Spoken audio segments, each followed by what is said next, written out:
कंटेनरच्या धडकेत दुचाकीस्वार इसमाचा मृत्यू. गारडगाव फाट्याजवळ घडला अपघात, गुन्हा दाखल. भरधाव कंटेनरच्या धडकेत दुचाकीस्वार जागीच ठार झाल्याची घटना गारडगाव फाट्याजवळ काल 17 मार्च रोजी संध्याकाळी 7 वाजण्याच्या दरम्यान घडली आहे.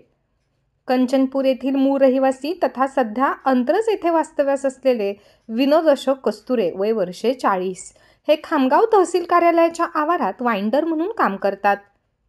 सोमवारी काम आटोपून ते त्यांच्या मोटरसायकल क्रमांक MH28AC 4569 ने घरी अंतरज येथे जात असताना गारडगाव फाट्याजवळ कंटेनर क्रमांक NL01K 9768 ने त्यांच्या मोटरसायकलला जबर धडक दिली.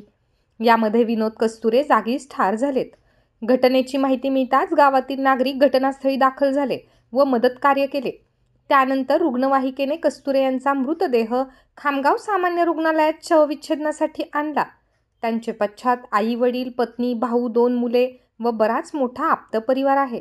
त्यांच्या अपघाती मृत्यूने परिसरात शोककळा पसरली आहे. दरम्यान ग्रामीण पोलिसांनी कंटेनर ताब्यात घेऊन पोलीस स्टेशनला जमा करून गुन्हा दाखल केला आहे.